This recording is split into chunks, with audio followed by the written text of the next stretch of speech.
A paz do Senhor a todos, amados e amadas irmãs e amados irmãos que participam deste canal Caminho da Fé Sobrenatural. Estou aqui muito feliz de estar podendo contribuir com a sua vida, com o seu progresso espiritual, e estou aqui transmitindo, fazendo um adicional desta revista maravilhosa da Escola Bíblica Dominical, onde está sendo abordado assuntos a respeito do avivamento. E há uns 3 estudos anteriores ensinamos o que é avivamento, que é a intervenção de Deus para ele se manifestar poderosamente na vida do seu povo, como também as consequências que levam ao avivamento, que era devido ao povo estar vivendo afastado, relaxado, vivendo em crise. Então o próprio Deus enviava os seus servos, seus profetas, para lhes dar uma mensagem de ânimo, de coragem, para que o povo tomasse uma atitude. E depois nas últimas lições, eu informei nas primeiras páginas da lição 1 a respeito do avivamento no Antigo Testamento, e no personagem era Salomão. Salomão, onde Deus se manifestou poderosamente na vida dele, na vida de todo Judá. E assim também se sucedeu na vida dos demais. E terminei no estudo passado, na lição passada, o avivamento de Deus na época do profeta Ageu. E como essa história ela é muito longa, ela começa com Ageu, mas não termina em Ageu. Ela começa com Ageu, ela envolve outros profetas, como o profeta Amós, envolve outros profetas que fizeram parte deste clamor, e envolve outros personagens. Então, na igreja, a gente não tem, infelizmente, a gente não tem um tempo para poder expor toda a riqueza que tem nesta revista, devido ao tempo corrido. O tempo corrido que nós temos, além de ser várias classes, só temos 1 hora, no máximo 2 horas para dividir por várias turmas, então fica um pouco inviável, até porque cada um tem que expor o seu ponto de raciocínio para que o estudo fique gostoso, fique maravilhoso, todo mundo possa participar. E então eu senti de Deus estar compartilhando alguns conhecimentos que durante esses 25 anos de pregador, mas quase 30 de ministério, eu estou aqui compartilhando com vocês essa visão que Deus me deu. E uma ferramenta muito, muito boa é essa dessa revista da EBD, que fala sobre o avivamento. Nós estamos precisando muito de avivamento. Nós, nossos filhos, por causa dos nossos filhos, nós vivemos tempos difíceis, tempos trabalhosos. Nós estamos semelhante a um celular que está chegando aos seus 20 e decaindo para 10%. Então nós precisamos de um avivamento urgente. Deus quer se manifestar poderosamente na nação brasileira e na sua igreja.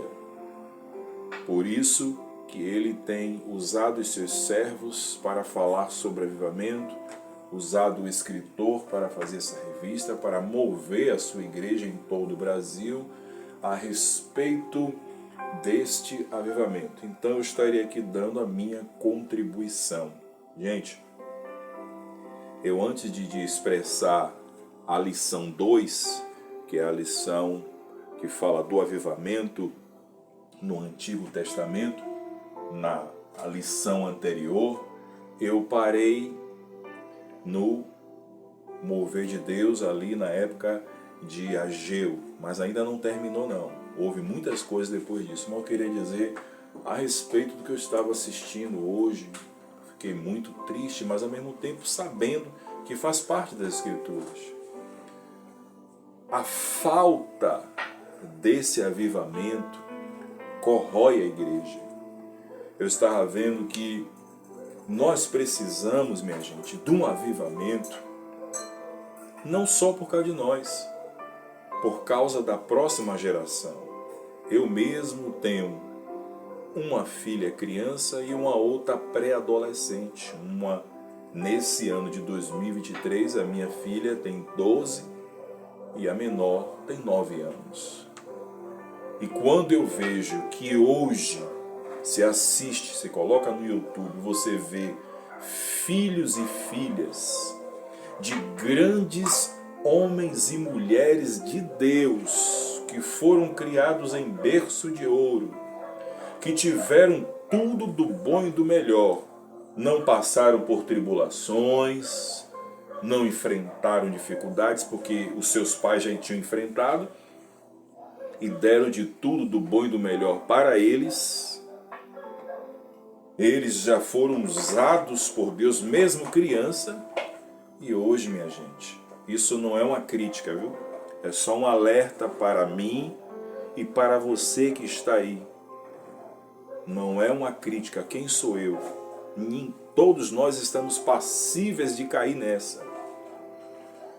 Então, voltando ao assunto, pais e mães, grandes homens e mulheres de Deus, têm que ver os seus filhos hoje, que viveram num ambiente espiritual, conviveram com pessoas espirituais, gozaram da maravilhosa graça de Deus, como também as suas benesses, porque essas pessoas prosperaram, seus filhos viveram essa prosperidade e hoje estão no mundo, não só no mundo, fazendo coisas que até o diabo duvida. Isso é triste. Isso é triste, porque é como se eles cuspissem no prato que comeram, jogasse pedra na cruz, pisasse na cruz de Cristo, como diz o livro de Hebreus.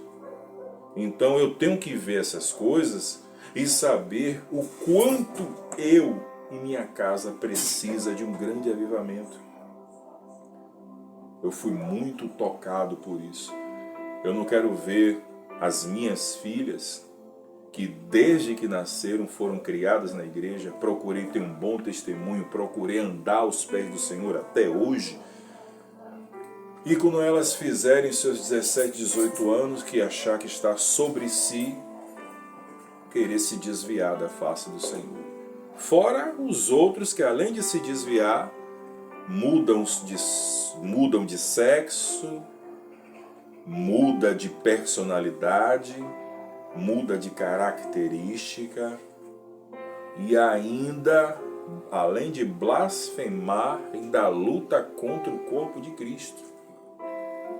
Jovem que um dia, quando criança, era usado nos Gideões, grandes influências, hoje você não reconhece mais o que é aquela pessoa. E por aí se vai, como também grandes homens de Deus, cantores, pastores, pastoras, servos, levitas, não importa, que estão hoje fazendo coisas no mundo que até o diabo duvida. Então, meu irmão, minha irmã, eu me preocupo com isso e estou aqui dando o meu parecer, estou dando a minha contribuição, porque eu não quero que no futuro isso aconteça com a minha família, certo? Então sirva de alerta, porque a gente pensa que a casa do vizinho, o telhado é de vidro e o nosso não. Isso pode acontecer com qualquer pessoa. Então vamos nos reavivar, vamos fazer o que o apóstolo Paulo, dirigido pelo Espírito Santo, disse em 2 Timóteo, se não me engano, é capítulo 2 ou é 1. reavives o dom de Deus que habita em ti, pela imposição das minhas mãos, porque Deus não tem dado espírito de covardia, mas de poder, de amor, de moderação, de fé. Então vamos, minha gente, vamos reagir. Jesus está voltando, a gente sabe disso desde menino. Eu que o diga, entrei em 1995 na igreja, com 15 anos, tenho hoje 42. Eu ouvia que Jesus está voltando, mas só que Jesus volta para muita gente, antes do retorno principal dele.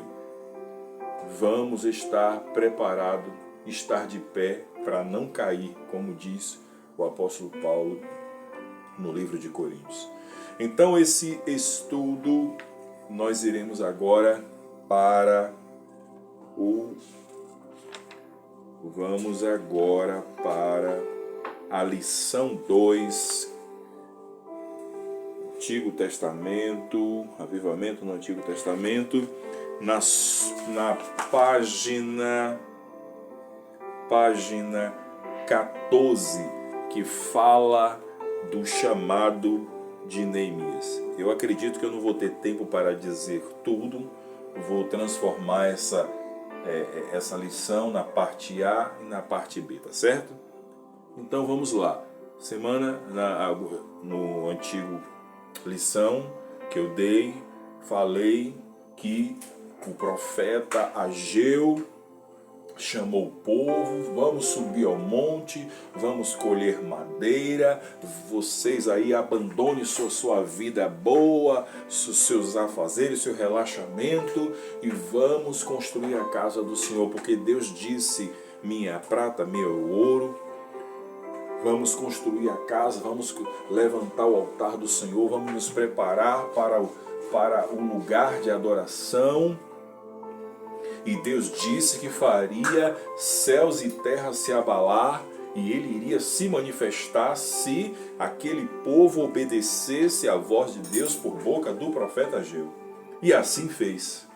O povo se disponibilizou, o povo reagiu, porque Deus disse, vocês estão plantando muito, colhendo pouco. Vocês estão bebendo e não chega para se fartar. Bebendo e não sacia. Comendo não se farta. Recebe salário, mas é igual colocar num saquetel furado. Está escrito no capítulo 1 de Ageu. Então, ele mandou o povo ver que a conta não estava batendo. Estava adiantando de nada eles terem acabado de ter se libertado do exílio na Babilônia e ido para lá. A prosperidade que eles tinham era aparente, porque sem a mão de Deus na vida deles, aquilo era em vão. Porque, como o próprio profeta disse o que Deus mandou falar para eles. Vocês estão esperando muito, mas está vindo a ser pouco. E esse pouco não dá para nada. Com um sopro, eu jogo isso fora. Planta, colhe pouco. Espera muito, ganha pouco. Bebe, não se sacia. Come, não se farta. E a vida de vocês é como se tivesse um devorador. Entra no bolso e escorrega. E não tem. A vida de muita gente não está assim, minha gente? A vida de muita gente não está assim? Por causa desse afastamento de Deus, dessa falta que está fazendo, essa negligência, esse algo que está faltando para com Deus, a mão poderosa de Deus pousar sobre ele. Então o povo diz, é verdade, a nossa vida está desse jeito. A nossa vida está assim, já estamos no nosso país, já fomos libertos do cativeiro de Babilônia, mas está faltando algo, está faltando um sabor nisso aí. Clamaram ao Senhor e Deus deu a resposta, porque vocês deixaram a casa de Deus abandonada, o lugar de adoração, de prestar culto, de fazer sacrifício, de me buscar. Vocês cuidaram da casa de vocês e deixaram a casa do Senhor em ruínas. Então, a vida de vocês não vai andar. Então ele se predispôs e ouviu, obedeceu a voz do profeta. Só que agora, todo mundo ouviu, está tudo preparado. E agora, como é que a gente vai construir esse templo?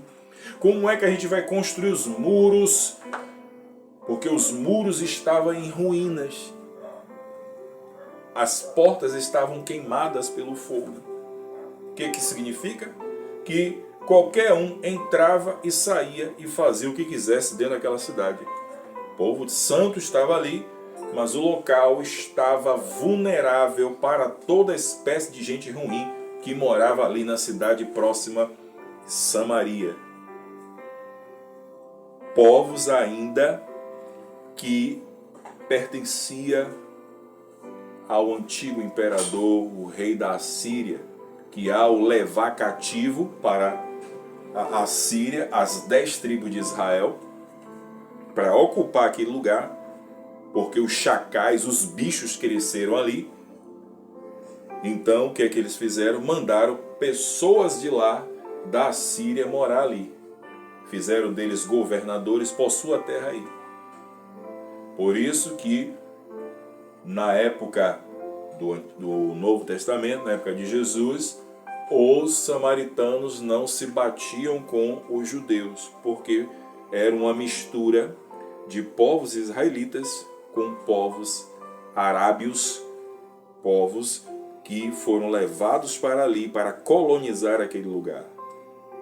Por isso que os judeus, seus irmãos, não consideravam a maioria dos samaritanos pelo fato de ser um povo misturado, místico dali. Entendeu a história? Então a mesma coisa é sobre esse assunto. Muitas páginas que o autor do livro, da revista, não pôde conter essas coisas aqui. Então por isso estamos tendo esse tempo de estar aqui transmitindo para você. Então vamos lá. E agora?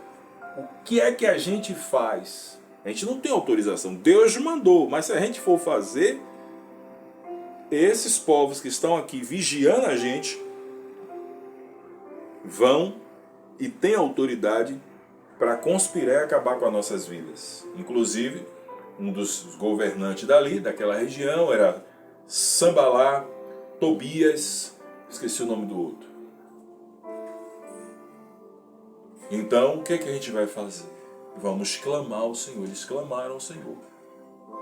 Quando eles clamaram ao Senhor, se cumpriu a palavra que está escrita em Salmo 37, que diz: entrega os teus caminhos ao Senhor, confia nele, e o mais ele fará. Agrada-te do Senhor, e ele concederá os desejos do teu coração. E se lembrar dessa palavra. Também eles não lembraram dessa palavra, mas a palavra no Evangelho Novo, no Novo Testamento, já dizia também sobre isso. Jesus disse: buscar em primeiro lugar o reino de Deus e sua justiça, e as demais coisas vos serão acrescentadas. Após ele confiar no Senhor, esperar no Senhor, pronto, era o que Deus precisava para começar a operar as manifestações rumo ao avivamento total de Jerusalém. Amém? Então, aqui na revista, na sua página 14, onde fala do chamado de Neemias, vou ler só um pedaço e vou tentar aqui desenrolar a história, porque elas não estão em ordem dos acontecimentos. Por não estar na ordem dos acontecimentos, então fica um pouco difícil para algumas pessoas que estão me assistindo, que não têm uma noção histórica, bíblica ou teológica. Ela terá dificuldade, porque a Bíblia, essa mesma história tem o profeta Ageu, que está lá no final da Bíblia. Tem o profeta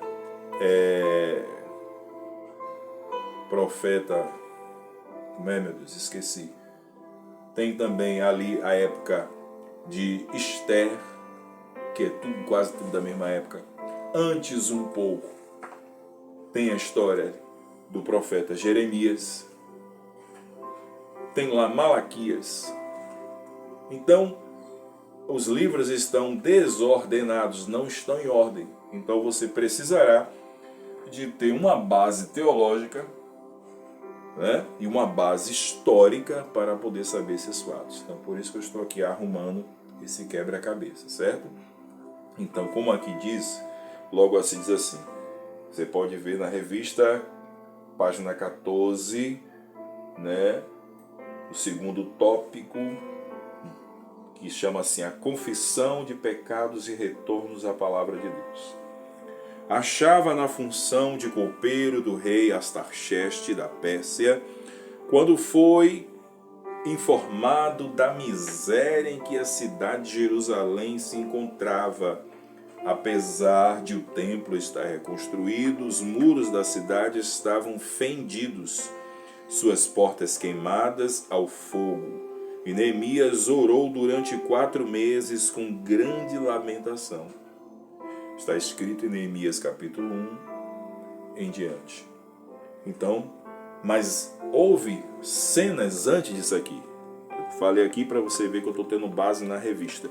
Então o que aconteceu para isso aqui acontecer, para esse fato acontecer aqui, para Neemias ficar a par desse assunto, aconteceu aquilo que eu estou dizendo a você. O povo lá estava pronto e disposto a erguer o templo, levantar os muros, mas eles lá em Judá não tinham autorização de fazer nada sem que chegasse as petições e autorizações vindas de Babilônia, que agora estava sob a custódia dos reis imperadores.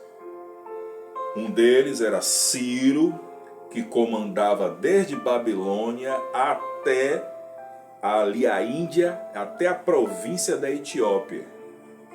Ciro. E o outro que era o outro rei era, como era o nome, meu Deus? Me deu uma fugida agora da memória. Ciro, daqui a pouco eu me lembro dele. É só olhar aqui na Bíblia. O outro rei já ficava na outra parte, porque eram 2 reinos que se uniu para dominar aquele lugar. Eram chamados reinos medos e persas, reino da Medeia e reino persa. Esses 2 se uniram para poder invadir as nações, devastar e dominar.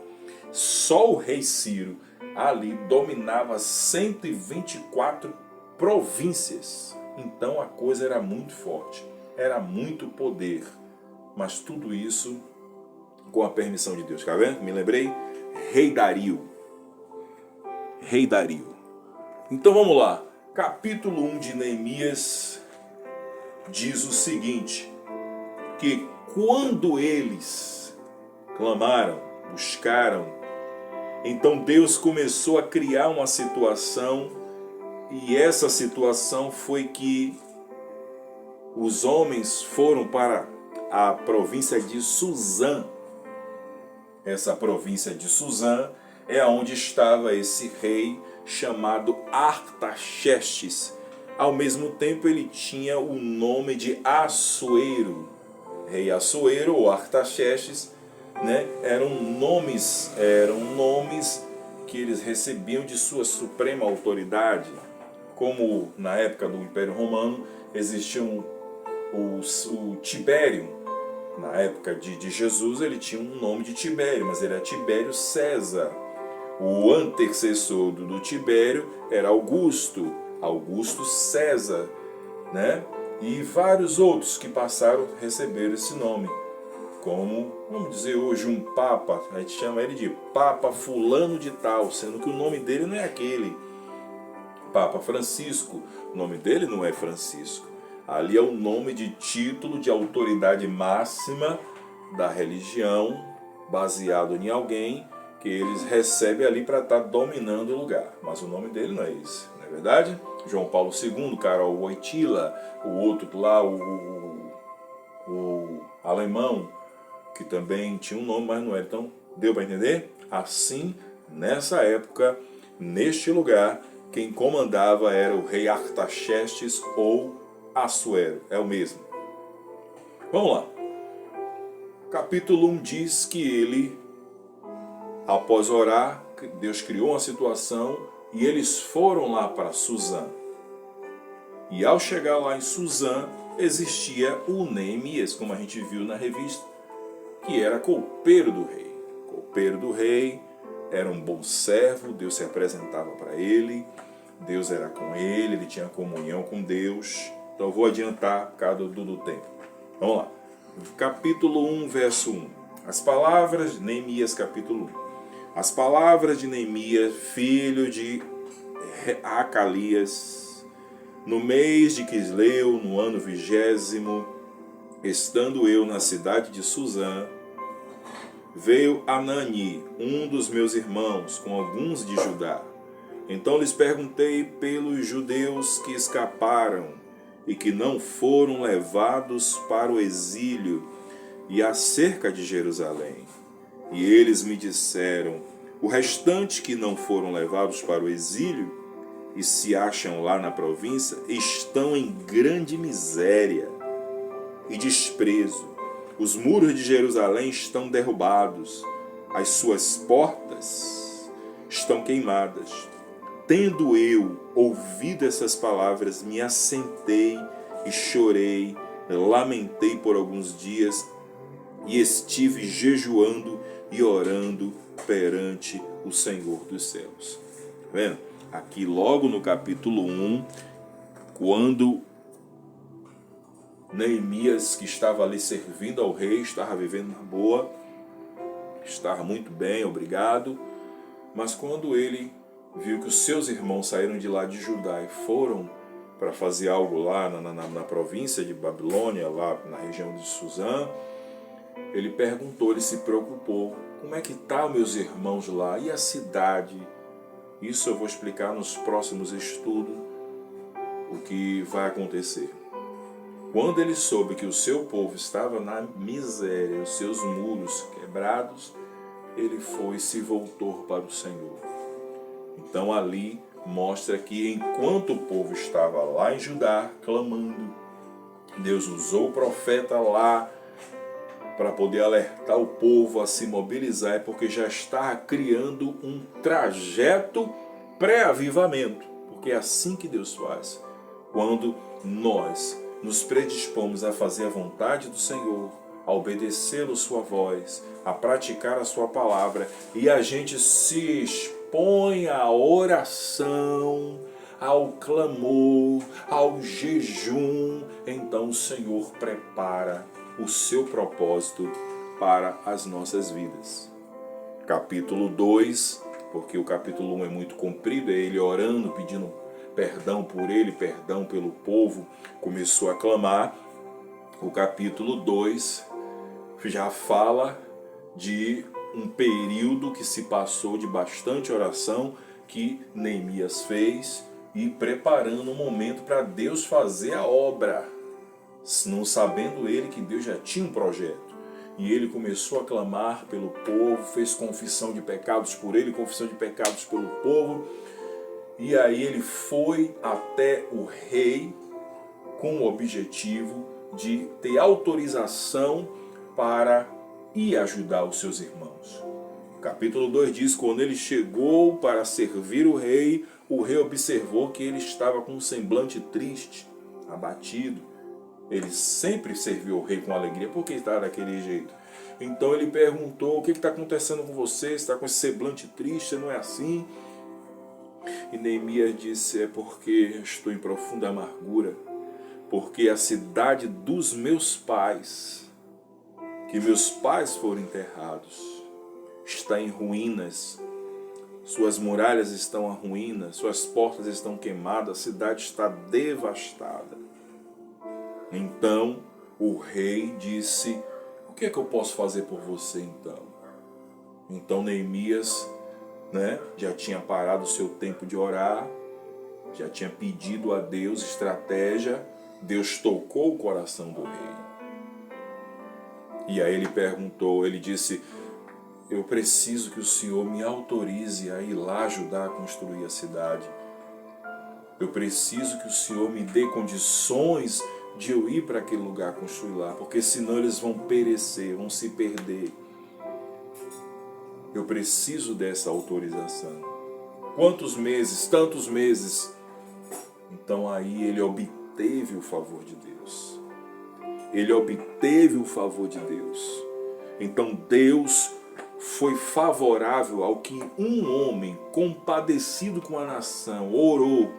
Isso você vê o quanto a oração de um justo tem efeito. Por isso não cesse de interceder, de orar pela sua família. Você pode ter um filho marginal, você pode ter um filho drogado, você pode ter uma filha prostituta, você pode ter um filho feiticeiro, você pode ter o que for. Para Deus não há nada impossível quando a gente, clama de todo o nosso coração. Amém? Foi aí que Deus tocou no coração desse atual rei Assuero, que foi propício a Neemias. Amém, minha gente? E aí então ele começou a agir e começou, até anotei aqui que minha memória não é muito forte. Minha memória não é muito forte. Ele orou por 4 meses e obteve o favor do rei. Vamos ver aonde está escrito isso? Vamos ver? Esdra, livro de Esdra. Esdra era sacerdote que tinha sido também vítima desse exílio, cresceu lá, mas por ele ser da linhagem dos levitas, dos sacerdotes, ele já exercia o sacerdócio lá na Babilônia, porque isso o rei permitia. Apesar de serem escravos aqui, vocês vão fazer suas vidas aqui, vocês vão poder fazer seus lugares de adoração ao seu Deus aí, e a sua prática da sua fé aí. Então, esse homem, Esdra, era um dos sacerdotes versado na lei de Moisés, versado nas Sagradas Escrituras. Então Deus pôde contar com ele e Neemias também. Amém, minha gente? Eu falei qual foi o capítulo, deixa eu olhar aqui que eu anotei. Esdra, vamos ver Esdra capítulo 1. Esdra é um livro antes de Neemias. Esdra é um livro antes de Neemias, tá vendo? Que é tudo fora da regularidade, não é por sequência, porque a Bíblia é Biblos, é um compêndio de livros, foram a cada época e foram colocados aqui à medida que ia sendo descoberto. E o engraçado é que tem livros que tem anos, centenas de anos, milhares de anos, mas se encaixam certinho e se coincidem um com o outro, mostrando que a palavra de Deus é verdadeira. Certo? Então vamos lá. Capítulo 1, vamos ver como é que Deus provê. Capítulo 1, verso 1. No primeiro ano de Ciro, rei da Pérsia, para que se cumprisse a palavra do Senhor por boca de Jeremias, despertou o Senhor o espírito de Ciro, rei da Pérsia, o qual fez passar pregão por todo o seu reino, como também por escrito, dizendo: olha só como Deus faz. Deus usa uma pessoa que não era nem crente, mas viu a mão de Deus, e foi lá e tocou no coração do rei. Então o rei foi e fez logo um decreto: peraí, Neemias, que eu vou te ajudar. Quem eu posso contar do seu reino lá? Quem eu posso contar? Quem tem lá, meu senhor? Esdra, que ele é excelente. Deus também pôde usar naquela cidade Jesua, e pôde usar Zorobabel, que futuramente passou a ser governador de Judá. Certo? Vamos lá. Assim diz o Senhor, versículo 2. Perdão, li errado. Assim diz Ciro, rei da Pérsia. Olha só que um incrédulo faz. Assim diz Ciro, rei da Pérsia: o Senhor Deus dos céus me deu todos os reinos da terra e me encarregou de lhe edificar uma casa em Jerusalém de Judá. Quem dentre vocês é de todo o seu povo, seja seu Deus com ele, e suba a Jerusalém de Judá e construa a casa do Senhor, Deus de Israel. Ele é o Deus que habita em Jerusalém. Todo aquele que restar em algum lugares que habita, os homens deste lugar o ajudarão com prata, ouro, bens e gados, afora as dádivas voluntárias para a casa de Deus, ao qual está em Jerusalém. Então se levantaram os cabeças das famílias de Judá e de Benjamim, e os sacerdotes, os levitas, com todos aqueles cujo Espírito de Deus despertou, tá vendo? Para subirem a edificar a casa do Senhor, a qual está em Jerusalém. Deus moveu o coração do homem mais poderoso do mundo para fazer a vontade dele. E esse homem ainda deu ordens. Esse homem primeiro exaltou, reconhecendo que Deus estava acima dele de qualquer outro, e fez ele ser grande, e por gratidão agora, ele se predispôs a presentear o Senhor Deus Todo-Poderoso, enviando os seus servos para construir o lugar de adoração, que era a casa dele. E aí convocou toda a nação dos israelitas, onde quer que estivesse, estivesse disposto a ir construir Jerusalém e ainda ofertasse. E o engraçado é que ficam hoje na internet metendo pau na igreja, né? Que são contra quem ajuda a obra, quem oferta, né? Quem ajuda. Não tem uma coisa errada, não? Será que isso acabou mesmo? Mas vamos lá, deixa eu falar, né? Vamos ver se... E o que aconteceu? O povo espontaneamente, os chefes de cada tribo de Israel se reuniu. Não, vamos lá, o rei mandou, vamos lá. E disse, olha, ajude com ouro, ajude com prata, ajude com dinheiro, ajude com o que vocês puderem fazer. E isso também Deus mostra como é que Ele quer que a sua casa seja tratada, né? Se tem gente roubando ou fazendo coisa errada, isso é problema. Qual é o lugar que não tem corrupção? A casa de Deus, a igreja do Senhor, a noiva do Senhor, ela é pura, mas tem os seus defeitos como qualquer outro lugar. Não deveria ter, mas tem. É fazer o quê? Lá, na glória, no céu, teve um que quis roubar, tomar o trono de Deus, Deus jogou ele para aqui e para baixo.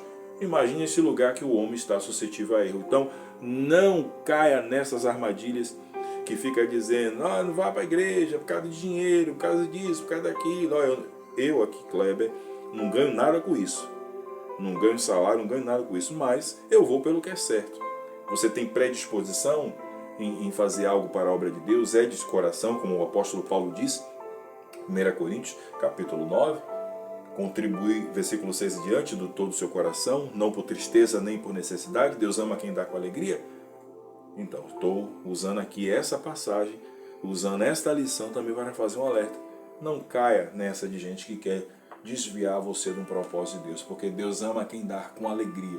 Deus ama quem Deus opera, primeiro dar para a pessoa, para ela ajudar, e quando ela ajuda, mostra que o seu coração não estava ali e honra a pessoa. Amém? Então vamos ver com o que aconteceu. Verso 6. Todos os que habitavam nos arredores os ajudaram. Com o quê? Com comida? Só comida que diz? Não, você não pode dar dinheiro, você tem que dar alimento. E a igreja não aceita alimento. É só alimento, está aqui dizendo? Caia nessa não, minha gente. Vamos lá. Todos que habitavam nos arredores os ajudaram com objetos de prata, outros que puderam dar ouro, outros ajudaram com bens, outros ajudaram com gado e coisas preciosas, afora tudo que... Olha, o segredo está aqui, ó. Deus só honra assim, ó. Afora o que voluntariamente se deu. Voluntariamente se deu. Também o rei Ciro tirou os utensílios da casa do Senhor, os quais Nabucodonosor tinha trazido de Jerusalém e que tinha posto na casa dos seus deuses. Tirou-os Ciro, rei da Pérsia, sob a direção do tesoureiro Mitredate, que os entregou, contados a Sesbazar, príncipe de Judá. Eis o número deles: 30 bacias de ouro, 1000 bacias de prata, 29 facas, 30 taças de ouro, 410 taças de prata de outra espécie e 1000 outros objetos. Todos os utensílios de ouro e de prata foram 5.400. Todos estes levou Sesbazar quando os do exílio subiram da Babilônia para Jerusalém. Ou seja, Deus devolveu tudo aquilo que é a obra do Senhor, aquele povo perdeu. Então, além do povo que se predispôs a ajudar a obra, o próprio rei Ciro disse: olha, tira de lá da tesouraria lá e devolve para quem é de direito, certo?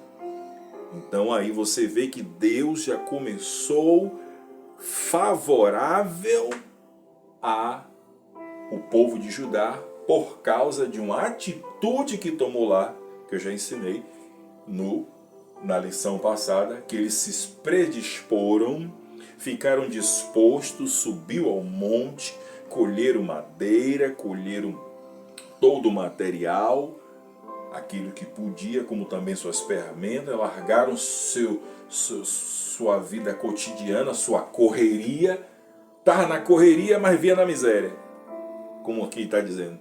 Por quê? Porque já no capítulo 1 diz lá, plantava, não colhia, bebia, não se fartava, comia, não se fartava, bebia, não se saciava, e o que ganhava, saco furado, via na miséria. Assim é todos aqueles que vivem sem a poderosa mão de Deus o favorecendo. Então eles se predisporam a agir e Deus foi com eles. Amém? Deus foi com eles. Eu vou parar por aqui e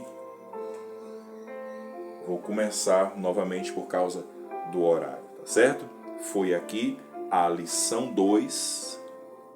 Foi a lição 2, parte A desse avivamento na época do profeta Ageu, na época de Neemias e na época de Esdras, tá certo? Shalom, shalom, a paz do Senhor Jesus.